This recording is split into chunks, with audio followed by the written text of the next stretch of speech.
And yeah, it's great to be here in Norway.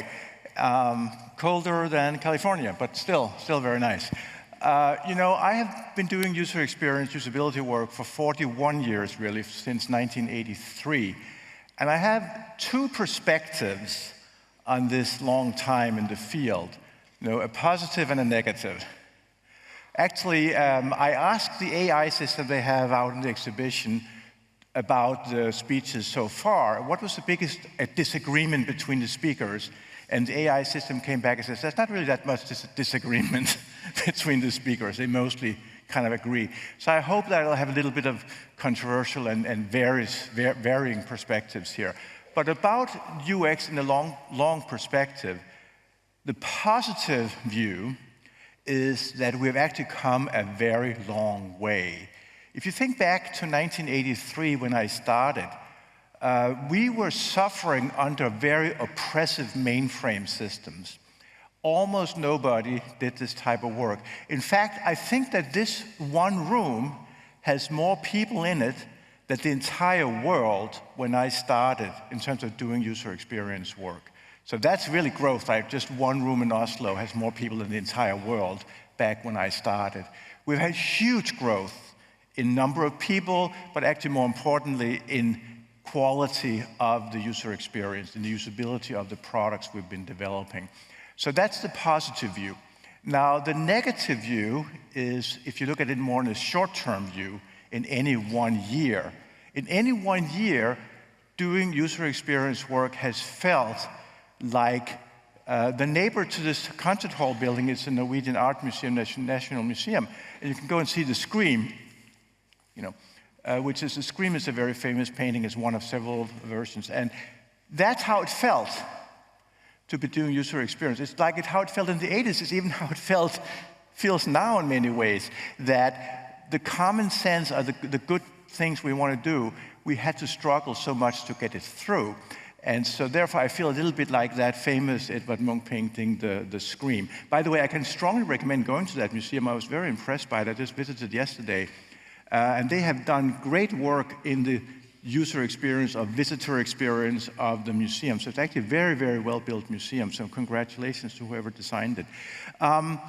So good news and bad news, but the long-term picture is after all the most important, and that is good news. We've come a very long way.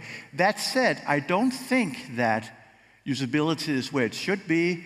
I think we'll have much further to go. And that's where, you people in the audience, you're the ones who will have to build that. We've come a long way. I haven't lived in vain. We didn't struggle in vain. We actually succeeded in improving things, but only from a very low point to kind of a mediocre point. So my entire career has been pursuit of mediocrity, which is a word that has a bad reputation, but honestly, it's much better than misery, which is user experience when I started. So we've gone from misery to mediocrity. And also many of the methodologies I've been promoting was how to advance usability under severe resource constraints. And I think if we think ahead for the next 41 years, there will always be resource constraint. That's a fact of economics. There will never be infinite resources, but we'll have many more. And AI is one of the things that will be driving that to a really great extent. So during my time, I've lived through a lot of revolutions in technology. The PC revolution, remember the Mac came out in 1984, I started in 83, so before that. So we had the PC revolution that was big, going from computers to being big things in the basement to everybody having a computer in their desk. And then we had the web revolution, changing from kind of centrally run computing to distributed, and you could get everything from everywhere just brought to you. And then the third one, which is I think actually quite smaller in comparison to these two big ones, is the mobile revolution. But I think mobile revolution is really kind of just a spin-off of the PC revolution. It's like PC this size, PC that size. It's a personal computer is a big thing compared to timeshare computer. And similarly, yeah, I can pull up my phone, I can get information now. Well, that's a little different that I go to my desk and I pull information from, but the important point is pull information from anywhere in the world in one format. So mobile revolution is kind of a smaller version of PC revolution and internet revolution, or web revolution. But anyway, sort of three rather big changes. And I have to say, AI is bigger. It's bigger than all three together. I actually compare it more to things in human history, not technology history, which is like the agricultural revolution and the industrial revolution. So the industrial revolution was characterized by replacing muscle power with machine power, which means we could use energy sources to make things, physical things happen, not just our muscles or a donkey, so animal muscles or human muscles, but we could have machine muscle. And AI is we can replace thinking by machine power, which again means we can use various energy sources to drive it. And of course, with the AI we have right now is very primitive, and so there's a lot of things we know about AI. And the first one is, you've probably heard some of these things before, which is the AI we have today is the worst you'll have for the rest of your life. It will be dramatically better. So the AI scaling law is the point that as you add more computational resources, it actually gets smarter. And it's about one generation of AI every approximately 2 years. So every time you add 100 times more effective compute, you kind of uplift its intelligence. So we went from, like in 1922, we had AI was like a kindergarten child, to what we have now, which is AI is like a smart high school student. They can pass a lot of the high school exams very well. And the next generation that we're expecting, possibly in December, possibly early next year, all these people are very secretive about when it'll come, but that's more going to be expected to be similar to somebody who graduated from university. And then the one we'll get approximately 1927 is equivalent to like somebody who has a PhD in all possible topics. And then what we'll get about 2030, and that's what I think is really interesting, is the superintelligence, which is that AI is smarter than any human. So that's kind of the changes we will see over the next 6 years is to university level, PhD level, superintelligence, smarter than any humans. What will come after that, we don't even know. Is it even possible to have intelligence that's smarter than any human? Or once you get that intelligence, everything breaks down from too much activity. We don't actually know because nobody has ever had intelligence smarter than, I don't know who's the most intelligent human, like Einstein or some of these type of people that we have known in history. So we know that extremely smart intelligence is possible, even just biologically, even constrained to be within this size of a brain box. And when you can build it in a computer center, I think we can go further, but we don't know. But that's what I think is really interesting. So the second thing about AI is that, there's this famous saying that it's not that AI will take your job, but somebody who knows how to use AI may take your job. And that's why it's important to learn how to use it. So I'm not actually worried about, many people are, but I'm not, sort of unemployment and so forth, because even though AI will absolutely allow us to do things more efficiently, that just means that more things will be done. Particularly when you think about user experience, because we are still such an under-resourced field, and there's still so enormously much more to be done in terms of design quality, that us being able to do things 2, 3, 4 times more efficiently than we do now, that doesn't mean we will fire 3/4 of the people because one person can do what used to take 4 people. It means that at least 4 times as much will be done. I actually think much more. I think that we will have a change in the balance between how much work is spent on implementation versus how much time is spent on figuring out how to do it. That will be more change the balance in favor of figuring out how to do it, which is our job.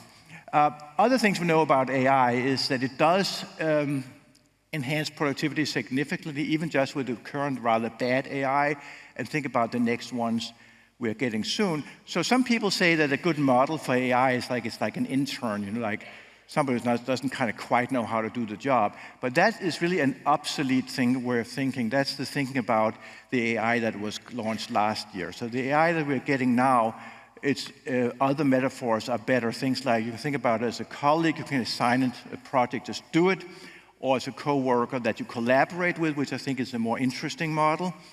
And you can also think of AI as a teacher. It's going to be the absolute best way of learning anything is guide me through it, step by step, just-in-time learning, micro-learning.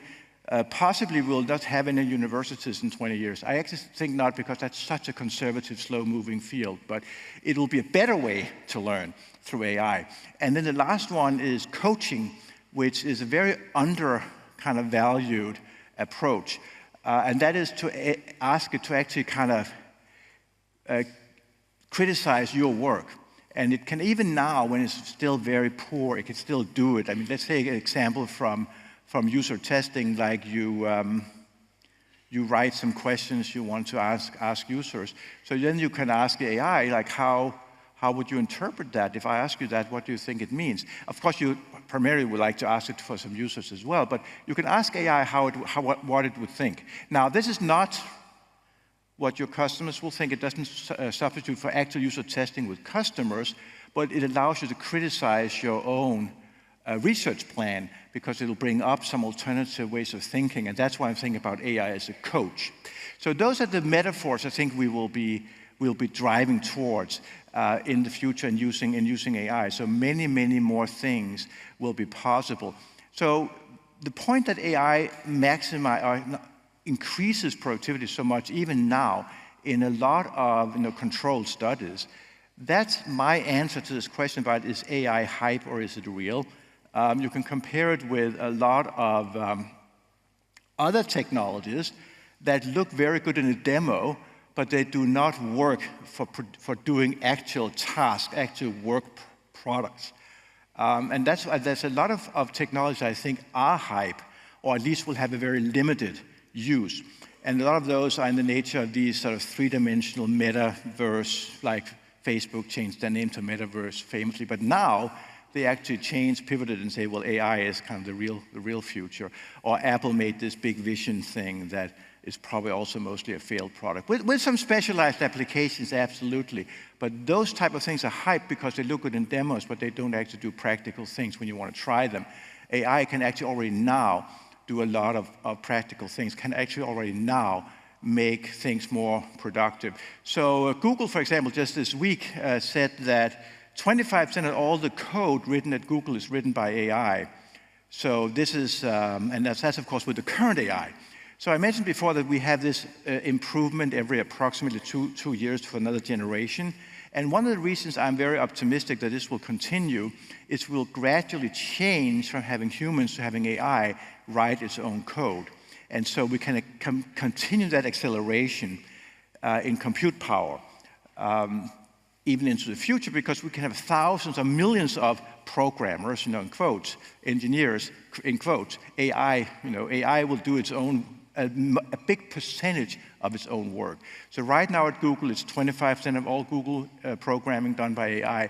Of course, in 2 years, it'll be probably at least half and so forth. So all of these things will grow, and that's why I think it's actually real.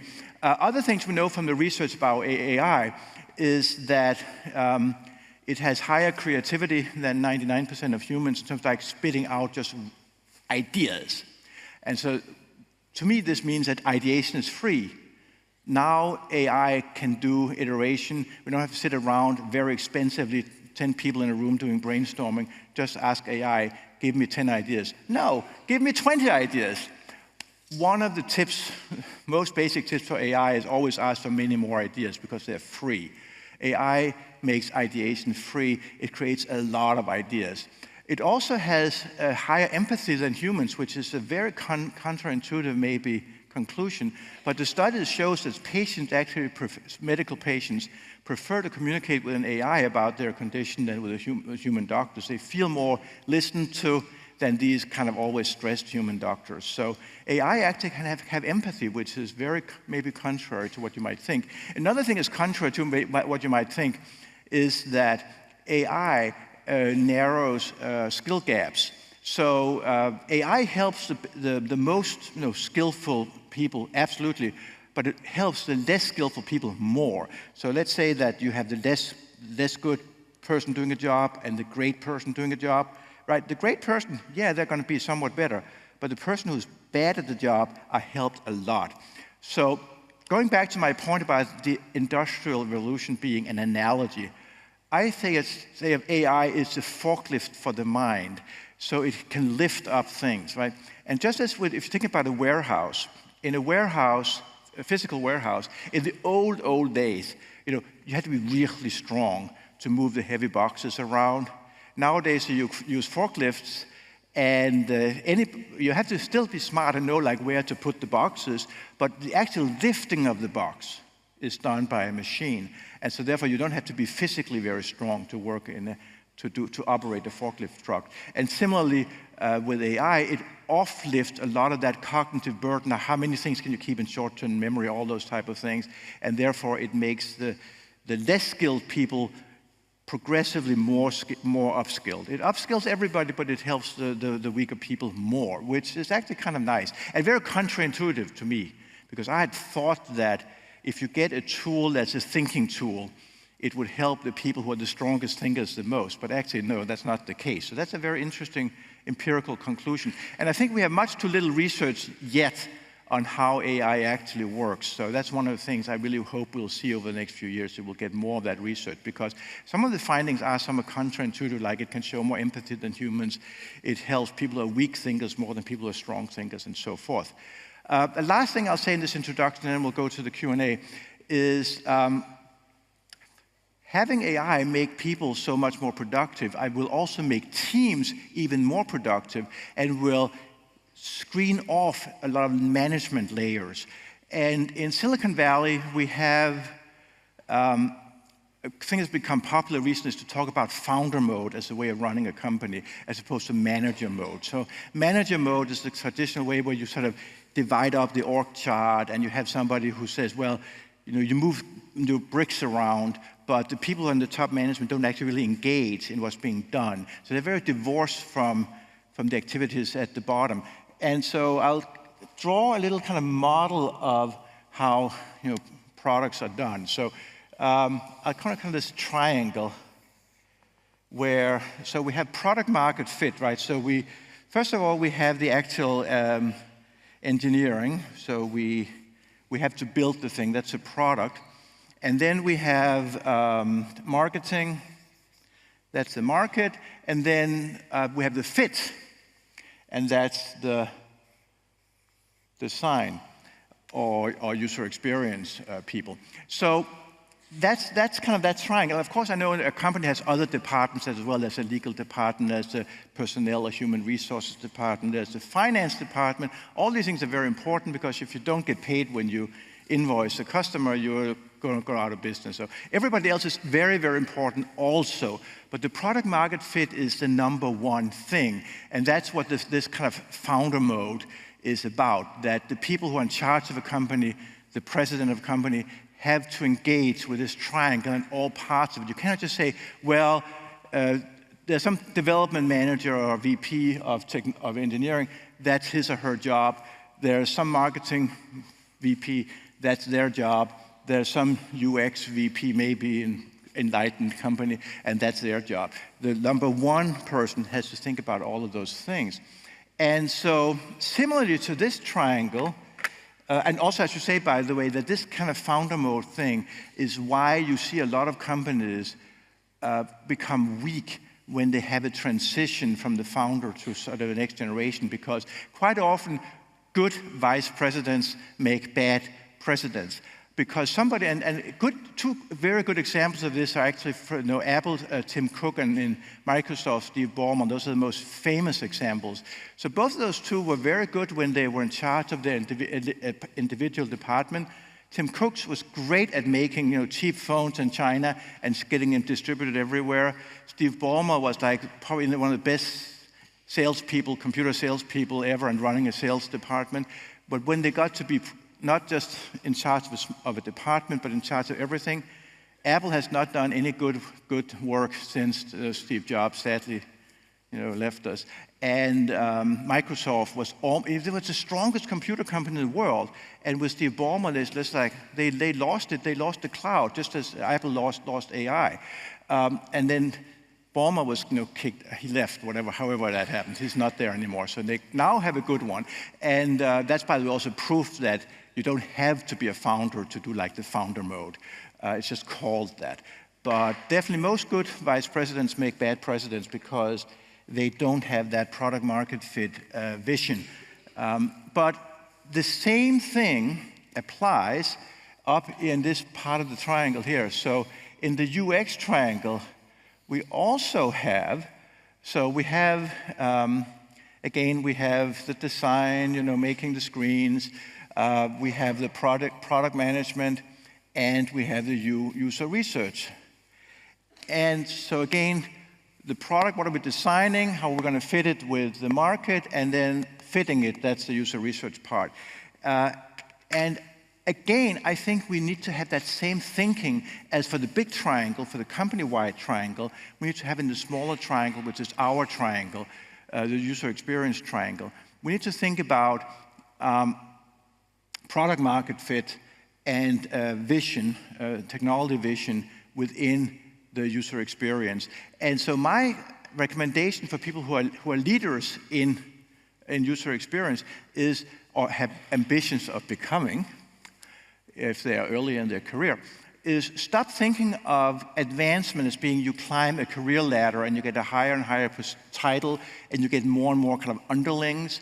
Because those big departments, I don't think we'll have them in the future. I think because of this enormous efficiency gains we'll have from AI, I think we'll see, I call it pancaking, so like, a pancake, the flat. So we'll flatten the hierarchy out. And a lot of teams are not going to be 100-person teams, they're going to be 10-person teams because they'll be 10 times as efficient as in the past. And so when you're a UX leader, your job should be to have that founder mode, not manager mode. Right now they have manager mode. Right now they exactly try to make the organization figure the processes out. You've got to go back to founder mode because you're going to have a small team and you're going to have to work on product market fit. And I say product market fit is, of course, internally in the organization because the market is really the rest of the company and the product is the design.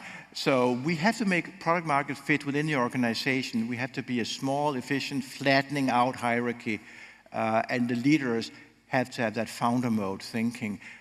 So that, to me, is kind of like my vision for the future, is we'll be much more efficient, but we'll get much more done. And as a result, which is really the goal of all, is we'll drive up the product quality, what the customers or the users get, which is, again, that's our entire reason for existing, is product quality. So we'll drive that up. Okay, so now we'll go to the Q&A, and I'm actually not sure who's going to take the questions, but who will go? Here we go. Yes. Thank you.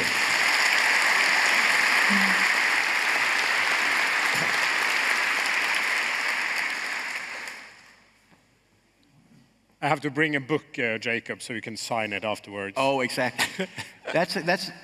If I say so myself, it was a very nice book. It was about homepages, and if you look at it, it's like how homepages were 25 years ago. So maybe not so relevant in the details, but the specifics are actually still good, which is a very interesting point. That many of the guidelines for what makes a good website are kind of the same now as they were 25 years ago. Yeah. Welcome. Thank you. Jakob. Thank you for coming. And we have to bring it a little bit back.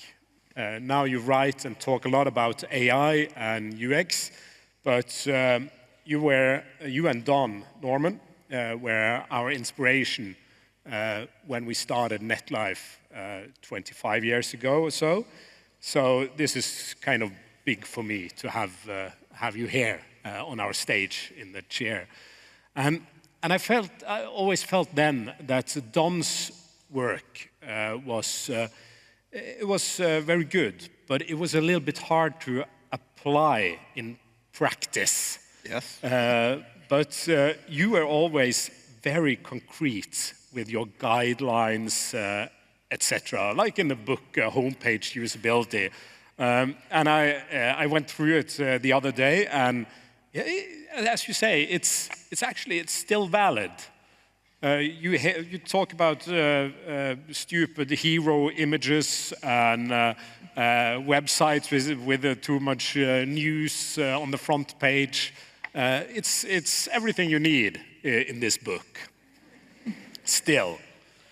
But haven't the usage patterns and technology changed so much? How could it be that this is still relevant?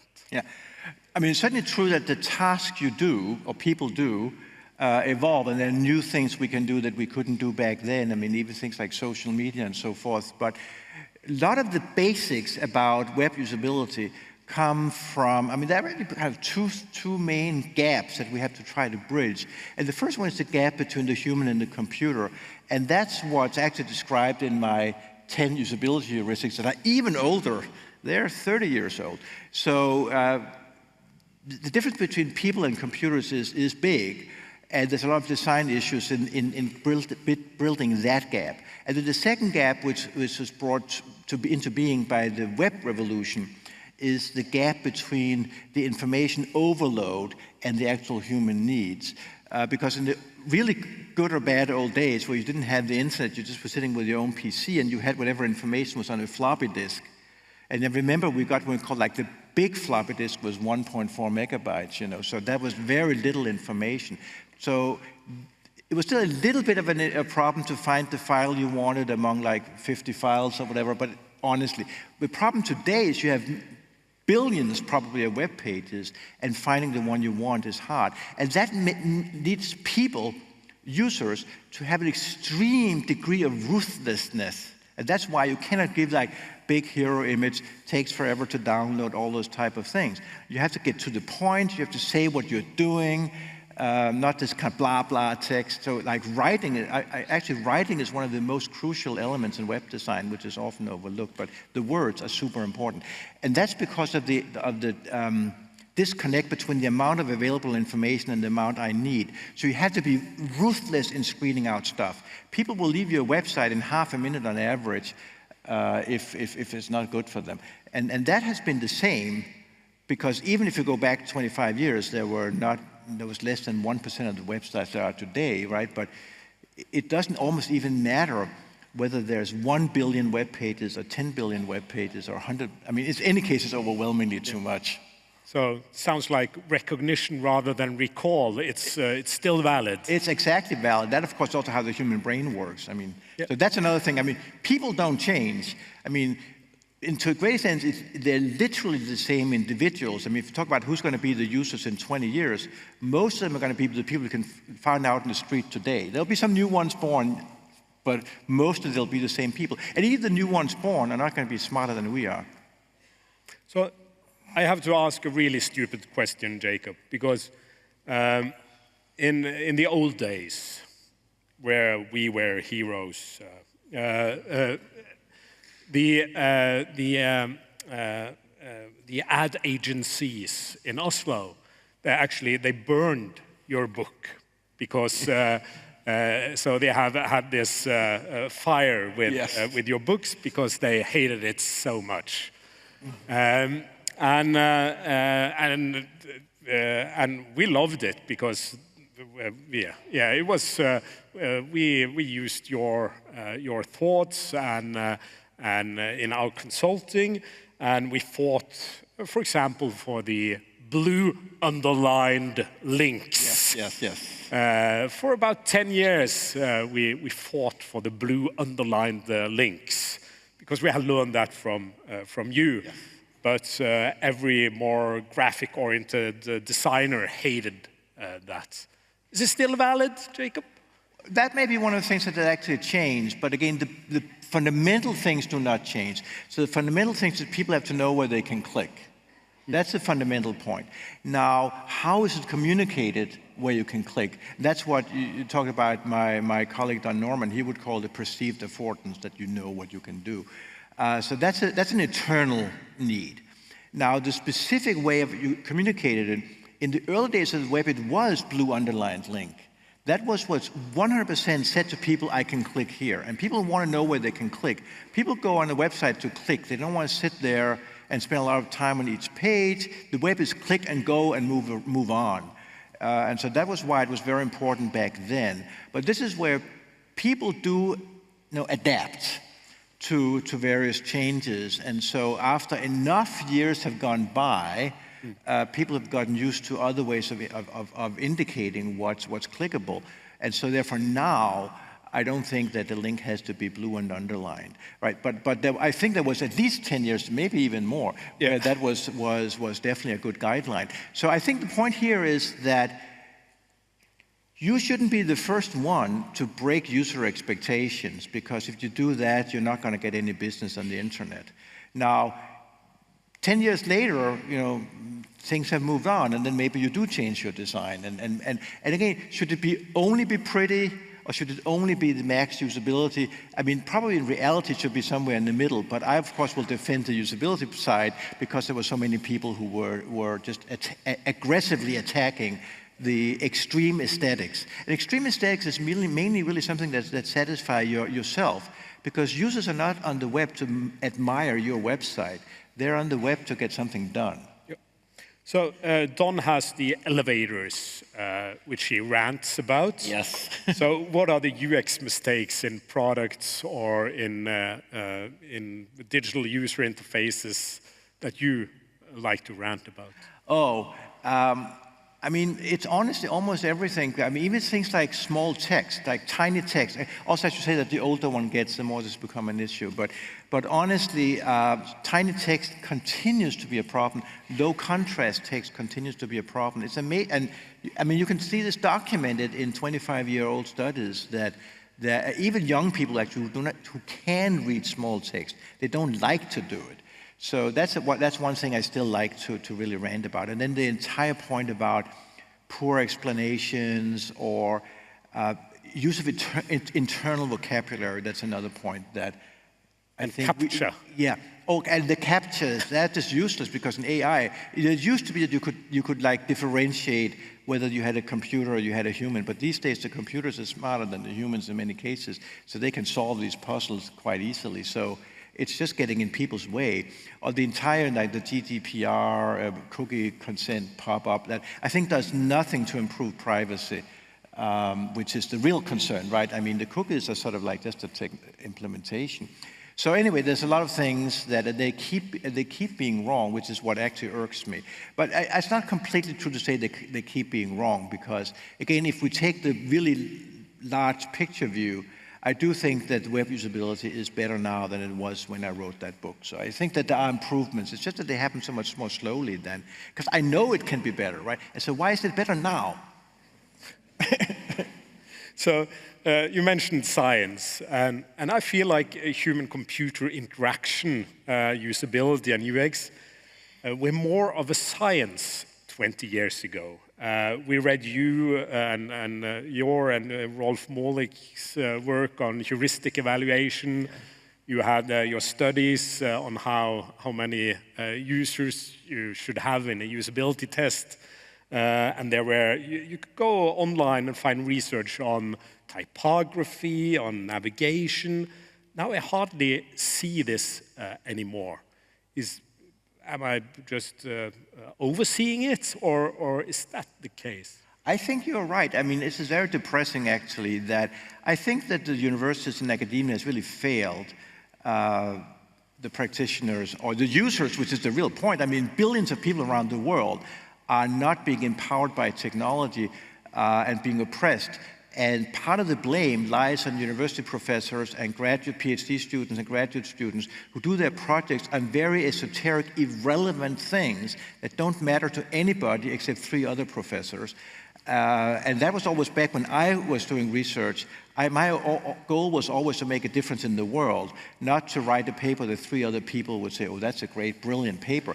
Papers are irrelevant. Impact is what's important. And yeah, if you go and read like what used to be the leading research conferences or the leading science journal, research journals in human-computer interaction, just reading the titles, that like irrelevant, basically, to any practical purpose. And it's not because there's nothing that needs to be researched. Going back to this point about AI, AI has made like an entire revolution in how we use computers, and there's a lot to be investigated in how people actually use it, right? So it's not acceptable that AI evolution is being driven only by the AI scientists and the programmers and engineers. We need to have user experience, usability designers, our area, including the research part of it. And I mentioned in my introduction that there's a fair amount of good empirical research on AI, but virtually all of it comes out of not HCI, human-computer interaction research groups. It comes out of economics departments and management, whatever they're called, MBA programs, those type business schools. Because they're studying how the economy is changing, which is it is a big revolution to the economy, but it's also a big revolution to users. So our type of academics should study it as well, and they don't. So we fail. We have failed. Yeah, I mean, that is one of the depressing points actually about the evolution in the last few decades, that the academics went off on a tangent rather than continuing to pursue what's needed to empower humanity with better computers. So I think we have to open up for questions from the audience. So, and this is always the scary part. Oh, we have one here.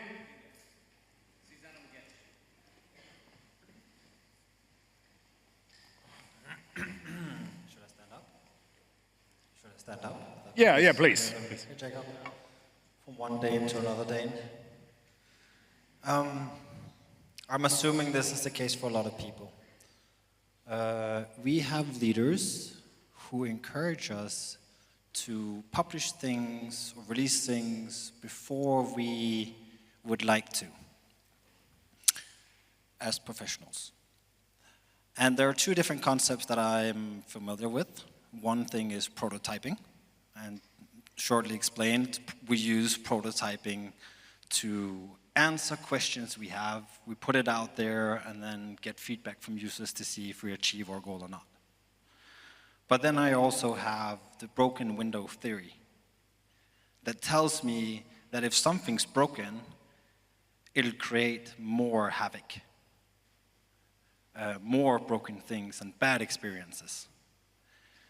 And I have that conflict between balancing those two aspects where I do want to prototype, but I also want to convince my leaders that I don't want to fall in the trap of broken window theory, that I want to make sure that the basics are covered and experiment on that. So I want to ask you your experience on those two concepts combined together and for any pointers. Yes. Well, I mean, you're always right, there's a general tension between getting it out and getting it perfect. And I feel like, pragmatically speaking, we cannot pursue perfection because then it will never get out, because perfection, in essence, doesn't really exist. But on the other hand, you also shouldn't fall into the other trap of releasing terrible products, because then obviously you get a bad reputation. It's hard to get people to come back and try it again. And I completely agree that prototyping is a great way of avoiding a lot of these kind of bad products to get to the customers, I mean. So this is actually where I do think that AI is going to be able to help us, because we can expedite prototyping dramatically in various ways. First of all, as we know, it accelerates programming, coding dramatically. It's actually one area where AI right now has the biggest productivity gains is for coding. But it also has these things called generative user interfaces, where it'll generate a user interface for you and generate a prototype for you, and you can change it very easily and so forth. So that means, and this is not to say that AI will create the perfect user interface either, because humans cannot create a perfect user interface, AI cannot create a perfect user interface. But again, the collaboration between the two parts will make it better. So we shouldn't just accept whatever the AI comes up with, saying that will be our product, but it can very easily be a prototype that you get in a very, very short amount of time. And so that can shortcut a lot of these delays. And so the faster it is, the more you can get done within any given given amount of time. So I do think that this situation will be better than in the past. But that said, I don't think we'll ever really get ideal, because the tension is just inherent, and there's always, particularly the business people will always say, well, we need to actually make some money in this company, and you only get money once the product is out. So, and this is where, again, the longer term thinking is you'll make even more money if we have a better product. And that argument has in the past maybe not always been so easy to make, because we haven't had maybe enough credibility, to be quite honest. I mean, user experience is still a very, very new area, new field. I mean, I talked about I've done it for 41 years, and other people have done it for even longer, but it really only has become big.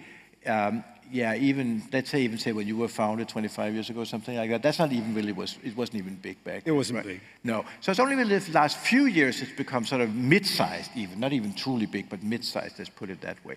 So it takes a long time for people to get used to a new way of doing things. And I think we're still in that change process of upper management getting used to running things in a way that takes the user-centered design life cycle into account. But I do think that's gradually happening. And again, this goes back to, is it hype or is it real? And I think it's real, because there's plenty of cases where we actually do it not perfectly, but we do it kind of about right, and then we get this huge increase. There was even earlier today, this chart about, was it like new membership they got? That was, I mean, that chart was like this. It was just completely amazing. That's a nice little example there, right? So I think more and more examples of that come into being. What also happens is that when people experience, personally having been on projects that actually did use a reasonably good design process, not perfect, but reasonably good, they also experience that the results were actually quite good as well. And that person will, in 5 years, be a higher level person, or have a bigger responsibility and will do bigger projects and all of that. So ever so gradually, this knowledge is spreading. But yeah, we started from an extremely low point, and again, it was really terrible going back when I started 41 years ago. Then it was truly terrible. Now it's just bad. So you can be happy. Now it's just bad. Yeah. That's a good one. Another question? Hey, Jakob. Simon here. One thing that I've been thinking a lot about is trust and relevancy in generative AI. So whether it's with making images, then the possibility of iterating on that is really helpful, and it sort of gives that best result. And it is really like an iterative process to get where you want to go. But with text and information, then I find that the iteration is just one part of building trustworthiness in a way. So like you need the factfulness of the sources, of seeing where the information is coming from. But what I would really want to hear you talk about is other possible factors that we can build into the AI solutions we are creating in order to get the user to trust the product we're making. Does that make sense? Yeah, it does make sense. And I think that we have to think about how users behave in real life. And again, design for how the users are, not how we wish they would be. And the way people actually are is that it's very rare they will click and check sources. And even if they do, they often are not qualified to actually judge the sources. And so the bigger, so I do agree, and I do like products like Perplexity, for example, that tells you where it got its information. And I will every now and then actually click on them. But again, I'm more of a research type person, so I'm not we should remember that we are all weird people. We are all very unnormal people. Everybody who's in this room is almost by definition not a normal person. Because normal people are out in the street, they're not in this room. So remember that, first of all, right? So what our personal behavior is not how most people behave. That's so super, that's like one of the most basic rules of usability. You are not the user. So anyway, it will help some users to have sources, but it will not help most people because they don't bother. That's the truth. So the real solution, and the same is true for like having more explainable systems, that'll help for some very critical applications, maybe some medical applications or other types of scenarios. So it's worthwhile to do that research and make the systems better at that, explaining how they came up with their conclusions. But it's not really the solution in the general case. So in the general case, it really has to be that we reduce those so-called hallucinations.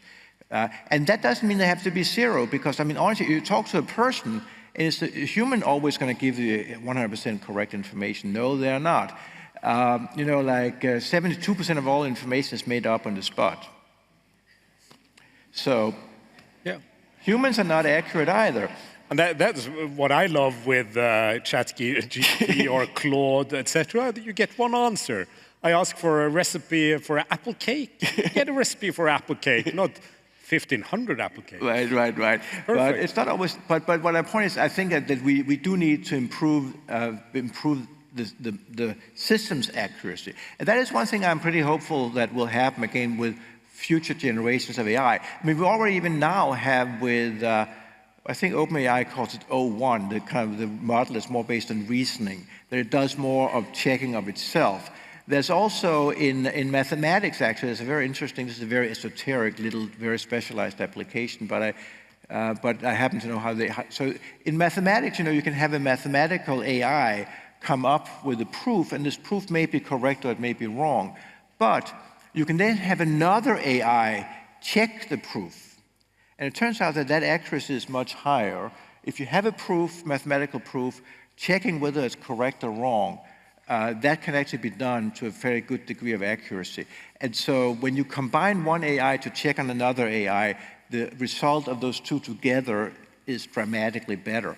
And this is just one example, but I can imagine that as we move ahead, we will be able to do better in those regards. That's one of those areas where added compute will help us, because right now it's very under-resourced in terms of how much computer power and also electricity and things like that are required to produce any kind of output. And so I mentioned before in my introduction that we typically need to have like a factor of 100 times more effective compute to reach the next generation of AI, the next higher level of intelligence. But that tends to be actually combined of two types of improvements, each of them about half. Half is more actual computer power, so more chips. So that's a 10 times more. And the other 10 times more, and 10 times 10 becomes 100. So the other 10 times more is actually algorithmic efficiency, as they call it, which means they get better at programming these things. And that's why, as I mentioned, I think there's a lot of hope for that getting better at programming AI. It will be even better when AI gets smart enough to be able to program itself.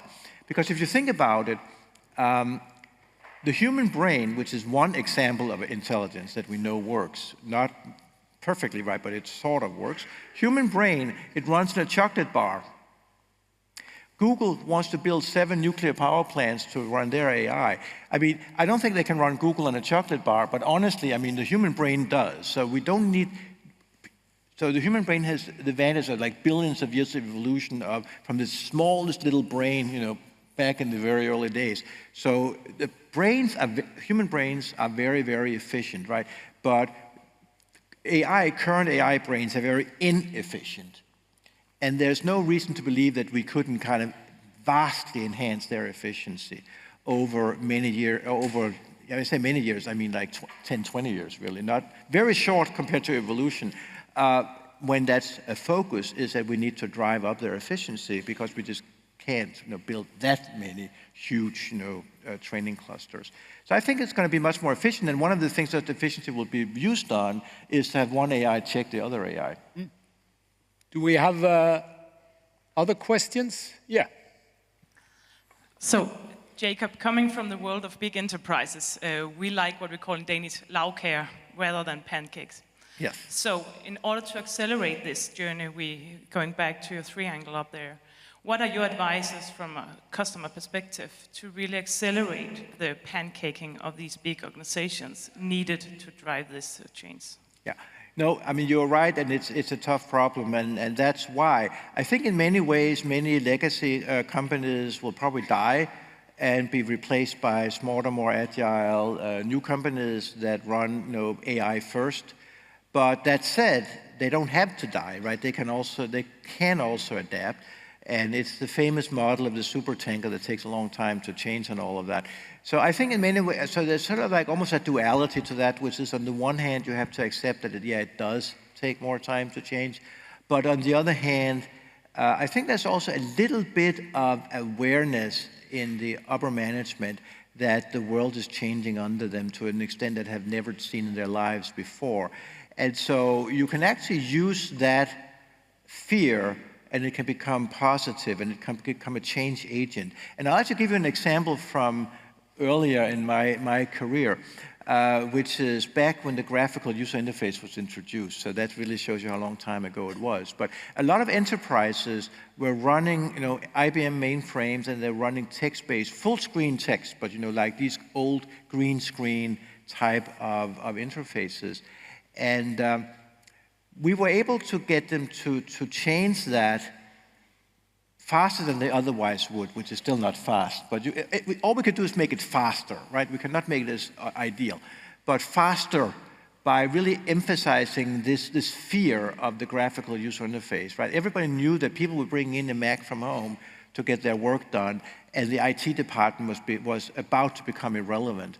And that was a fear that lit a fire on a lot of them to kind of say, well, we got to get with the program and make graphical user interface for the enterprise products. And I think similarly here, and you cannot keep the same organization when the way of working, because the way of working is really where you're going to get the true efficiency gains and the true quality gains for the product.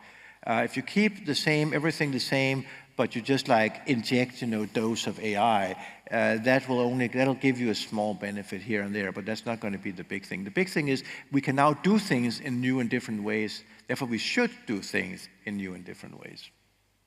So, one last question. Anyone? Somebody waving there, have a nice so that must wave be in a the middle very there. good, important question.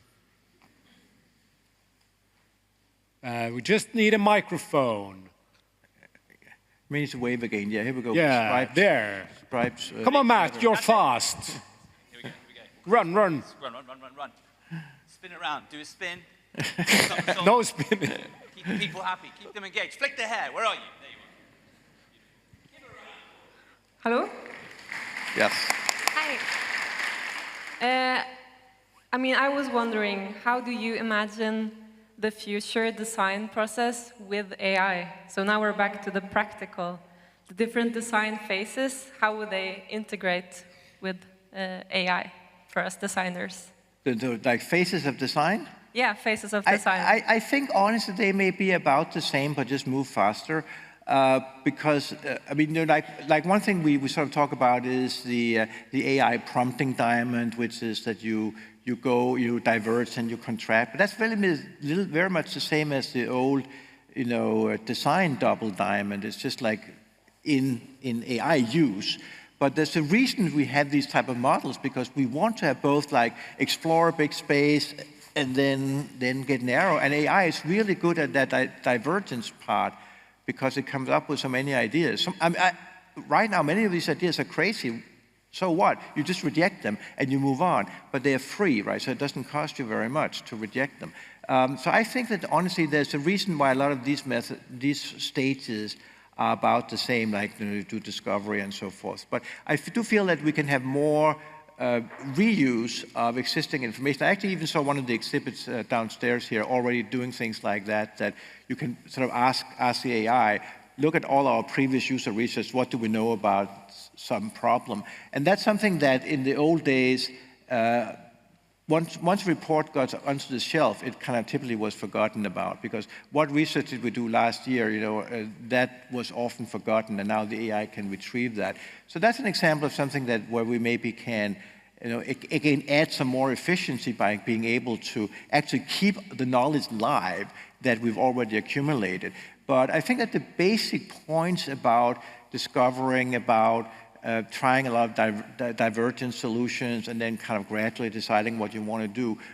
Those type of things, I think, will be a lot the same. Now, I also think that there will be a lot of differences as well. And I do want to return to this point about the generative UI, generative user interface, that the AI produces a user interface. I feel like there's a lot of ways in which this can benefit us in the future. And so maybe we don't design the actual screen, but rather design the rules for what should be communicated to users when, and the AI figures out the exact point. Like, this is a simple example. The biggest accessibility problem is actually low literacy users. So, and it's about like 40% of people who don't read very well. And so if you present them with complex information, it's like, they just can't understand it. But AI is very good at explaining this thing in simpler terms. That's one of its huge benefits. Even right now it can do this, and particularly in a few years, it can do it really, really well. And so it can generate the information in a way that is suitable for each particular user. I think that's a really, really superb benefit. And there's also, even if you think about the more short term, so just last week actually, Claude introduced a feature it's called computer use, which is like, that's the very simplistic product name, but I actually kind of like that because it says what it does, which is one of my principles. So the AI can actually use the computer for you. So it can look at what's on the screen, understand what's on the screen, and it can like pull down menus and click where you want it to go and things like that. So, so that might, for example, become a great accessibility tool. Rather than the current, which I actually think is kind of a failed approach to accessibility, which, I actually had a chapter on accessibility in my first web usability book, one of the very few people to have that, because back then that was the only thing we could do. And so therefore that's what we should do to help people with disabilities. But I think that now these different AI techniques are more likely to create an acceptable user experience for those large groups of people.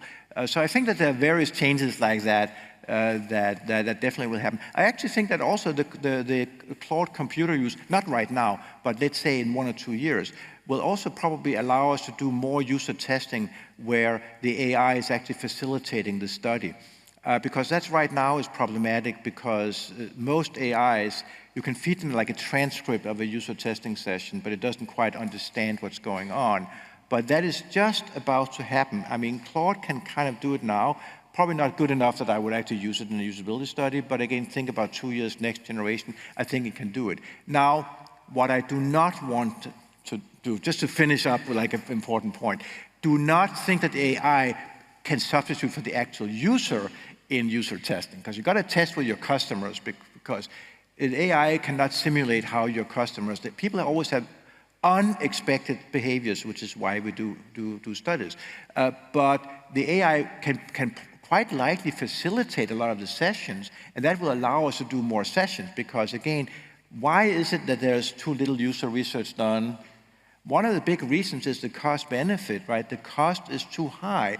I mean, honestly, user experience is, even today, still a luxury product that is expensive, and therefore it's only used in the most important cases. Actually, 2 criteria. First of all, in important cases where a lot is at stake. Secondly, in cases where that credibility that we talked about for a previous question has been established. But the cheaper something is, the more often you can use it, and the less you have to be convincing to get management to agree to do it. So I'm very, very optimistic towards all of these ways in which we can make it cheaper and more efficient to do our work. And it does not mean unemployment. I just want to say that one last time.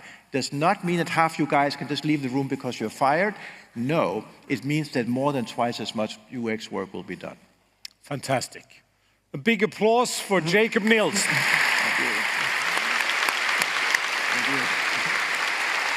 And Jostein! Thank you, Jakob. Thank you. Thank you.